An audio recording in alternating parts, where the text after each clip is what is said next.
Hi friends, welcome to Brave Solution Times. For today's video, we are gonna see Theorem 1.4. So let's get started.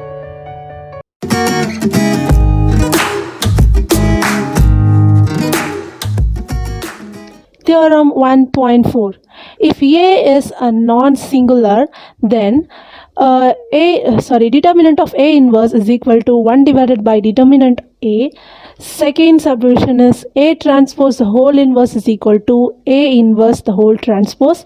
And the third subdivision is lambda A the whole inverse is equal to 1 divided by lambda A inverse, where lambda is a non-zero scalar.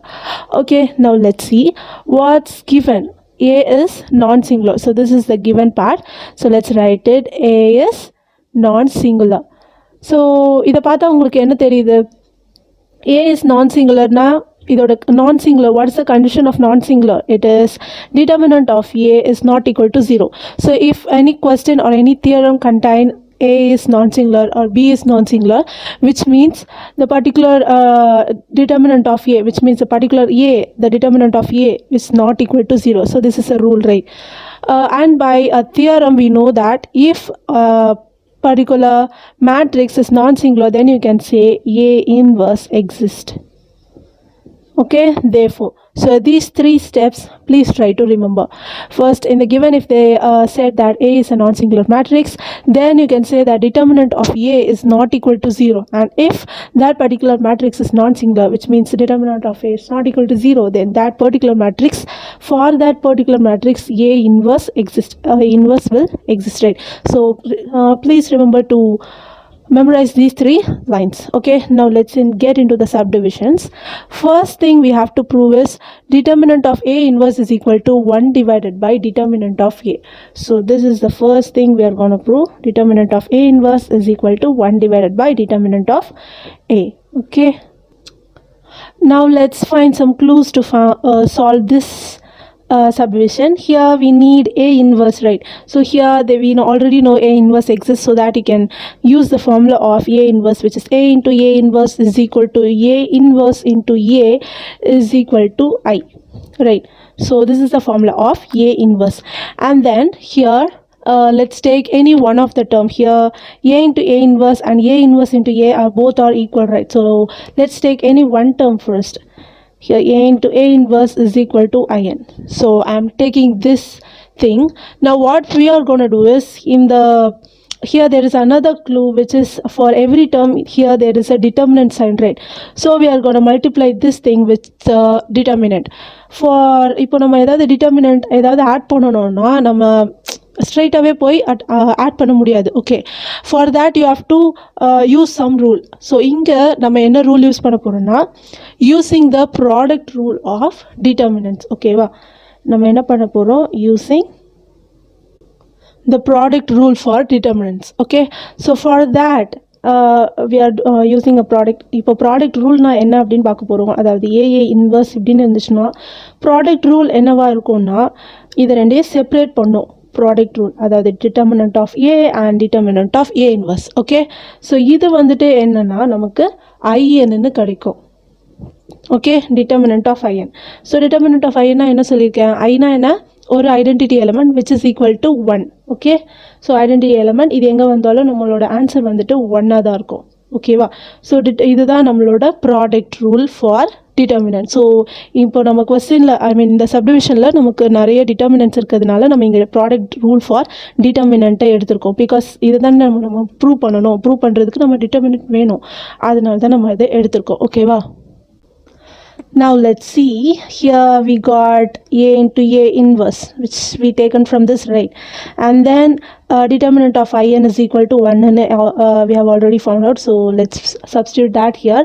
And now here we can separate this, right, which is determinant of A and determinant of A inverse. Here that's what written here, so that is equal to 1. Now what can we do here? In the left hand side there is only an determinant of A inverse, so we are taking this determinant of A inverse in the keeping this to the left hand side and taking A to the right hand side, so that we'll get A inverse is equal to 1 divided by determinant of A. Okay, So this is what we have to prove, which is determinant of A inverse is equal to 1 divided by determinant of A.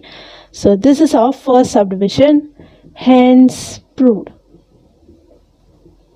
Do you understand? Now let's get into our second subdivision.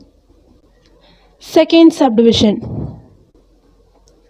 A transpose the whole inverse is equal to A inverse the whole transpose. So this is what we have to find. And here there are two clues, right? We need an inverse and then we need a transpose here. So for that, first we need an inverse, right? Here we already know inverse exists. So let's write the formula of inverse, which is A into A inverse is equal to A inverse into A is equal to In. So this is the formula of inverse, right? And the next clue given in the question is we need a transpose. So what we are going to do, we're going to multiply transpose. Okay, so in this whole equation, so that we'll get A into A inverse the whole transpose, and then equal to A inverse A the whole transpose is equal to In the whole transpose. Okay, so this is how it works. Now we have to multiply transpose to each and every element. For that, for A you have to multiply a transpose here, you have to put a transpose here, and for A inverse you have to put a transpose here. We cannot just multiply that as it is, because math doesn't works like that. For that we need some particular rule which is called reversal law of transpose. So by the reversal law of transpose, what we get here, there is an A, which means first I will say the formula for that. The formula is if there is an AB inverse, this will be equal to AB transpose, then you can say that B transpose into A transpose. Okay, so this is how the reversal law works. Okay, first there will be AB at the whole transpose, then you have to reverse it. First you have to write the B transpose and then you have to write the A transpose. Okay, now let's apply this thing for our equation, which is first you have to do a transpose for A inverse, right? For A inverse the whole transpose. So first you write that, and then for A transpose is equal to, then for A inverse, for A you have to put the first transpose, and then for A inverse the whole transpose. Then for In it will be as it is, because it's an identity matrix 1. If 1 get transpose, the answer will be 1, right? So I'm putting it as it is. Let's see, putting In as it is. Okay, now this is how it works. Now what we are going to do, we are selecting any one terms from this, because these two are pretty common, right? Just A inverse the whole transpose A transpose, and A transpose into A inverse the whole transpose. அது ரெண்டுத்தையும் மாற்றி multiply பண்ணி வச்சுருக்காங்க. So இது ரெண்டுமே same term, அதனால் நம்ம ஏதாவது ஒரு டேர்மை சூஸ் பண்ணுறோம். அதனால் நான் இங்கே வந்துட்டு ஒரு ஃபர்ஸ்ட் டேர்மை சூஸ் பண்ணுறேன். ஓகேவா? So we will write A inverse the whole transpose into A transpose. I'm taking this term is equal to In. Okay, so what we need to prove is A transpose the whole inverse. In the left hand side there is only this term, which is A transpose the whole inverse, right? So this is another clue for us. And here we have found A inverse the whole transpose here, right? So in the left hand side only this term must be here. So we will put this to the left hand side, and in the right hand side we are taking this A transpose to the right hand side, so that it will be In divided by A transpose, right? And now while taking first let's write the left hand side, and now let's take this A transpose to the nominator, which means it will be like A transpose the whole inverse. So it will be like this, and the identity element does not have any value. It can be considered as 1, so that you will have A inverse the whole transpose is equal to A transpose the whole inverse. So this is what we have to prove, and we have already proved it, so we can take it as hence proved. Okay, so now let's get into our third subdivision. Third subdivision, lambda a the whole inverse is equal to 1 divided by lambda a inverse, where lambda is a non-zero scalar. A non-zero scalar means you can say that as a real number. Okay, so lambda is a real number, right? Now we have to prove that these both are equal. So here there are two clues you can understand, which is there is an a inverse here, and then there is a lambda here and 1 by lambda here. Okay, so this is our clue. Now what we have to do, now let's solve the third subdivision. And again the clues are a inverse, right? So let's write the formula of a inverse first, which is a into a inverse is equal to a inverse into a is equal to in, right? I already said lambda is a non-zero scalar, right? So which means it's a real number. Now let's multiply this term with lambda, which means we are gonna multiply it in a different way, which is here there is an a, so we are multiplying it with lambda a. Okay, and then here there is a inverse, and here we are going to multiply this with 1 divided by lambda into a inverse. Why are we using this kind of multiplication is because they already said that lambda is a non-zero scalar.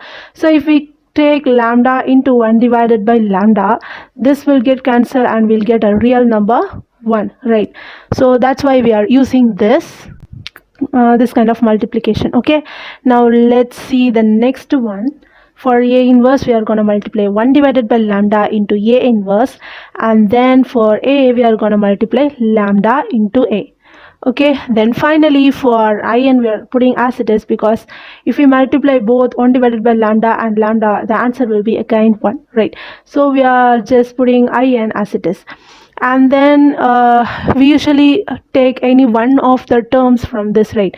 So we are taking that lambda a into 1 divided by lambda a inverse is equal to in. Okay, we are going to take this, and here you can see in the third subdivision on the left hand side we need lambda a the whole inverse is equal to 1 divided by lambda the a inverse. So here 1 divided by lambda a inverse is already here, right? So let's take this term to the right hand side, so that you'll get 1 divided by lambda a inverse is equal to in divided by lambda a, right? Now we are going to take this lambda a to the denominator, which means it will be like in into lambda a the whole inverse, right? So now it looks like moreover our question in our third subdivision, right? Just we have to get rid of in. So in is nothing but our 1, right? So in is nothing but 1, an identity element, so that we can write it as 1 divided by lambda a inverse is equal to, instead of in it's 1, so you don't need to write that because anything multiplied by 1 will be the same number. So lambda a the whole inverse. So this is what we got. This is our question and we have proved it, therefore you can write it as hence proved. Okay, now so that's it for this video. So I hope you enjoyed this video. If you enjoyed it, please hit the like button and subscribe for more videos. And thank you guys. Bye.